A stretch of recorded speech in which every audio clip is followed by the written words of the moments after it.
And if the public perceives it that way, that's more or less,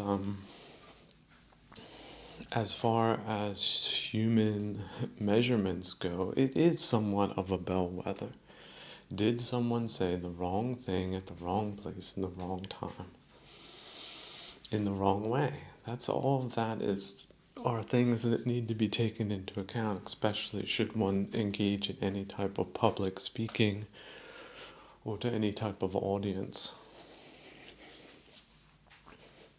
And but there is something to be said for the direct appeal because there are no intermediaries, and that's where the real problem comes in.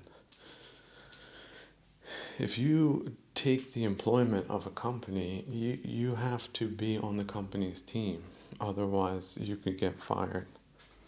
And so a lot of people don't have the luxury to be as forthright with their opinions, and yet, on the other hand, their opinions should not be ones that are necessarily overly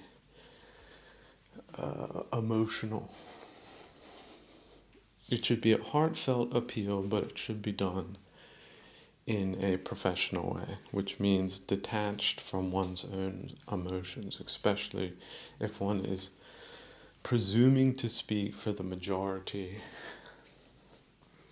And yet, on the other hand, what else is a politician than someone who will listen to grievances, and then try to do something to alleviate those grievances, or perhaps solve those grievances? And that's where the fun part comes into politics, because there's always going to be some type of commotion, but it's really about which team of people can solve those problems in the best way with what they have. And if they don't have something, then how do they get that? And so that there's not, for example, an environmental disaster because a ship sinks because they didn't have the engineers or the wherewithal or the equipment to nip it in the bud before it turned into something awful for so many other people and so many other generations. And it does matter. Nobody should be as much of a nihilist to say that doesn't matter. Planning matters. Planning matters a lot. You don't plan for enough water, but you're traversing a desert, a cultural desert, then you're going to thirst to death. And that's a really horrible way to go. But it's the same in the physical. The physical water is really important. And it needs to be clean, right? So managing that is a big deal. Then how do you get goods from A to B? Are you using the railways? Or why aren't you? Or who's sitting there bleeding all of these industries dry rather than reinvesting in them? Oh, well, that's some type of economic model a bunch of cronies thought up in the 70s. So let's just keep doing that. Well, no, maybe we can do something different. We're going to take, let's just say, a period. We're just going to say for the next 5 years. We're going to take a 5-year period, or no, let's say 10 years, 10, 15 years, something like that. And during that time, we nationalized the bank and important industries that are run by any type of board that's been established by any type of international entity.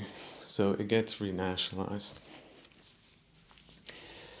And during that time, we make changes to the financial infrastructure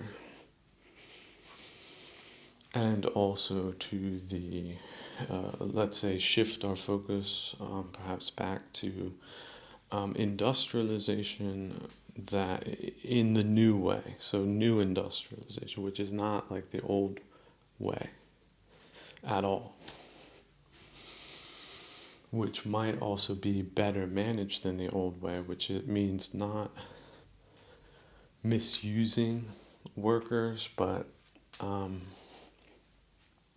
really giving them all the best chances to become contributors to society, a civilized society of Western nations. And so, okay, the next step here, we do a EU2. So we draft a new EU2. And all nations will have to re-vote on it. Maybe some will remain in the old union, and then it'll just be maybe 5 in the new union, and if it works, maybe more will join. Or maybe there'll just have to be some type of selection process. Like maybe you won't take everyone willy-nilly, but maybe they'll have advantages to belonging to this new prototype. So the new prototype allows this and this. So do you want to be in on this? Because then you'll have access to this and this. But to get this and this, you have to do this and that. And if you agree to do that, and it's formal agreement, and there's also checks and balances in place, and there's people that do check whether or not the rules are being followed, and it's transparent, then everything works out fine. Now, if at some point some country gets taken over by a bunch of people that don't want to abide by the rules, and then they get kicked out. It's that simple. They can either officially do it, or if the other members note something, and then there's perhaps a petition or some type of information is sent that this we've found that this and this is happening. If you don't address it within this time, 30 days or 60 days, we're going to have to terminate your membership. So that's also a governance principle. I wouldn't say that's politics again. See, that's just good governance. So that's why I think it's important to get away from the contretemps of politics and just go straight to the policy. So this is my recommendation under the circumstances. This is my outline. If anyone else thinks it's good, they can just pick it up and run with it, because there's nothing I can really do to force governments to implement what I believe to be sound policy. Can't do it. I can't. There's nobody I could wrestle to the ground and put their arm in a chicken wing and tell them push it until they agree to the better plan. There's no way to do that. But if we do live in a democracy, then why can't a citizen make a proposal for a public consideration? Why not? Well, of course you can do that. But wouldn't you look like a fool? Well, you would if you propose ridiculous things. I think that's how the rules work, don't it? But if you propose things that make sense, that are well thought out, well spoken, relaxed, sort of what an engineer would be like if he was allowed to talk in a factory about a new prototype where nobody's listening. Doesn't really matter. Well, then all can listen in. It's a lecture. It's a participatory, something that democracy is supposed to be, feedback. But the right kind of feedback, not hateful feedback. Oh, look at him. Look at his tie. It's all wrong. All of that needs to be completely eliminated from political forums. Also, a lot of noise and a lot of misdirection about a lot of stupid things. This is some form of political filler, and it's just filled up these last 13 years with nothing but gas. And it's a trophy. The other thing is, it's like setting off a stink bomb in a greenhouse. don't have much time to focus on the real strategic issues because everyone's,